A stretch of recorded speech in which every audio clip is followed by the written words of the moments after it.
इस मंद उपभोग और कम निवेश के चलते बेरोजगारी तो बढ़ी ही है, तमाम एमएसएमईज बंद हुए हैं और उसके ऊपर से महंगाई ने जीना दूभर कर दिया है। ड्रोन से अब आलू उठवाएंगे, उसी आलू से जिससे उन्होंने सोना बनाने को कहा था। मोदी जी पहले आलू से सोना बनाने वाले थे, अब ड्रोन से आलू उठवाएंगे। खोखला प्रचार, ताली वाली सब चलती रहेगी, लेकिन गरीब इस देश में और गरीब होता रहेगा। इस देश में गरीबी, गुर्बत और भूख एक भयावह स्थिति में है, पर मोदी सरकार की तरफ देखिए तो वो बेखबर हैं, बेखौफ हैं, उनको कोई फर्क ही नहीं पड़ रहा है। कल शाम को वर्ल्ड बैंक की रिपोर्ट के अनुसार भारत में कोविड काल के दौरान 5.6 करोड़ 5 करोड़ 60 लाख लोग अत्याधिक पावर्टी, अत्याधिक गरीबी, एब्जेक्ट पावर्टी में ढकेल दिए गए। यह एक बड़ा खुलासा है और यह करने से पहले वर्ल्ड बैंक ने यह भी किया कि तीसरी बार भारत की जीडीपी ग्रोथ रेट को इस साल घटाया और 7.5% से घटाकर 6.5% पर कर दिया गया। अब विशेषज्ञों की माने तो वो कहते हैं कि वर्ल्ड बैंक जो गरीबी का आंकड़ा बता रहा है, जो एब्जेक्ट पावर्टी, अत्याधिक गरीबी का आंकड़ा बता रहा है, वो कम है, क्योंकि उन्होंने डॉलर के परचेजिंग पावर पैरिटी मूल्य को करीब 20 पर रखा है और असल में जो सिचुएशन ऑन द ग्राउंड है, जो स्थिति जमीनी हकीकत है, वो और भी भयावह है।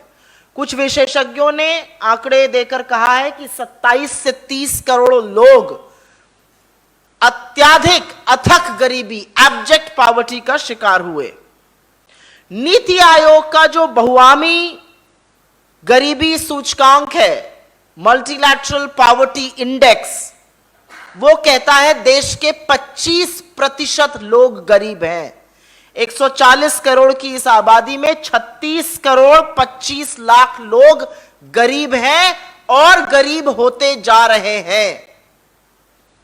यह देश गांधी का देश है, जिन्होंने कहा था नीति निर्माण के वक्त पंक्ति में खड़े सबसे अंतिम व्यक्ति का चेहरा याद करिएगा।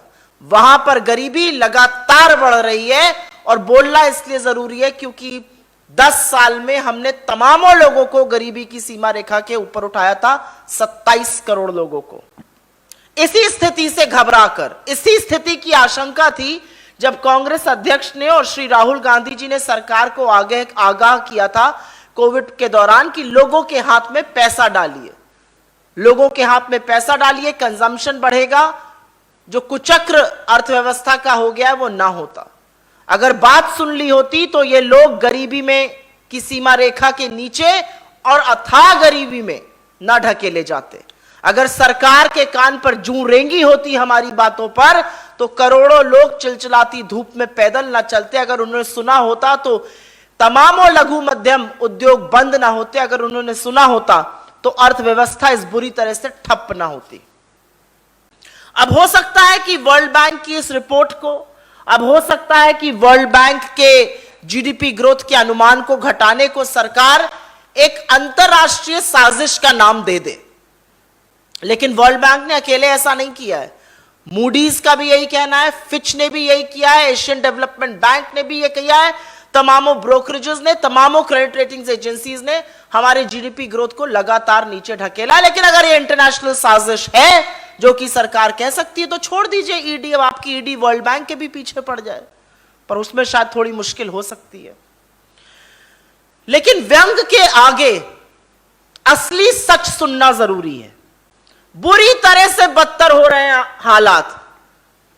82 रुपया 33 पैसा मूल्य हो गया है रुपए का $1 के बनिस्पत। 82 रुपया। जो कहते थे कि होड़ लगी है रुपए की गिरावट और प्रधानमंत्री की गिरती हुई प्रतिष्ठा में, वो किस गोता में गोताखार बन के अपनी प्रतिष्ठा ढूंढ रहे हैं मुझे नहीं पता।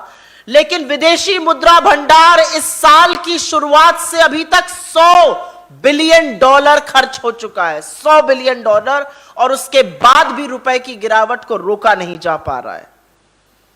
चाहे करंट अकाउंट डेफिसिट हो, चाहे फिस्कल डेफिसिट हो, भयावह स्थिति है।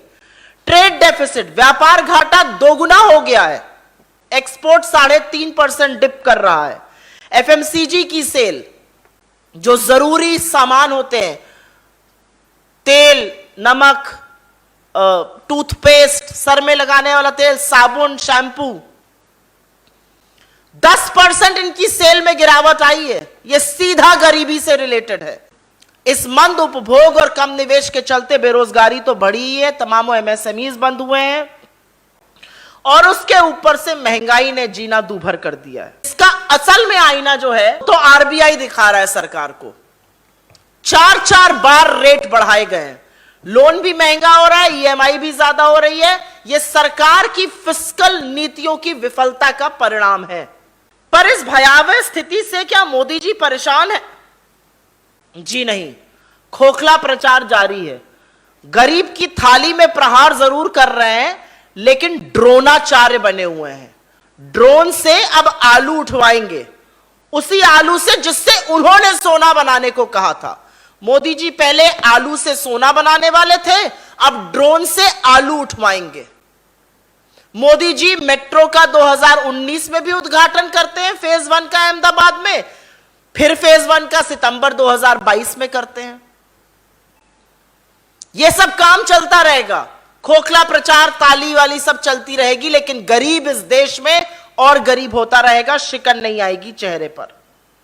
इस देश का किसान आत्महत्या करेगा और आपका नाम लिखकर आत्महत्या करेगा, और आप ड्रोनाचार्य बनकर ड्रोन से आलू को उठवाइएगा।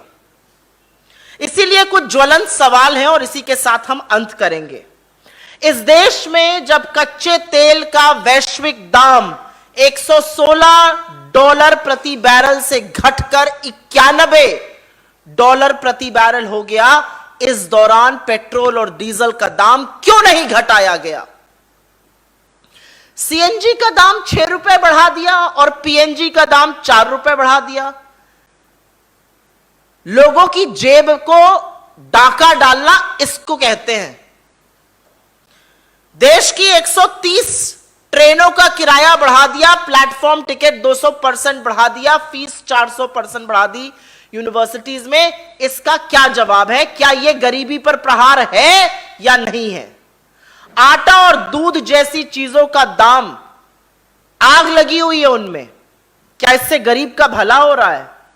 विश्व हंगर इंडेक्स में 116 देशों की सूची में 101 पर हैं हम, नेपाल और भूटान के नीचे। क्या गरीब को 2 वक्त भरपेट खाना दिलाना आपका काम नहीं है मोदी जी? और 135 करोड़ के इस देश में, 140 करोड़ के इस देश में 80 करोड़ लोगों को इस कगार पर लाकर खड़ा कर दिया कि आज वो आपका मुफ्त का अनाज लेने के लिए मजबूर है। यह आपकी उपलब्धि नहीं है, यह आपकी विफलता है। जिस दिन समझ जाइएगा, गरीबों का भला करिएगा।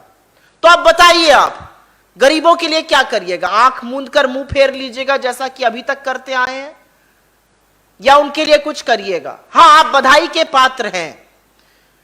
643वें नंबर पर अडानी जी थे आपके सत्ता में आने से पहले। आप उनको विश्व के अमीर आदमियों की सूची में दूसरे नंबर पर ले आए हैं, इसके लिए आप बधाई के पात्र हैं। लेकिन thank you Modi ji, 5 crore 60 lakh abject poverty, अत्याधिक गरीबी, अथाह गरीबी में धंसने वाले लोगों के लिए किसको कहा जाए, इस बात का भी जवाब दीजिए।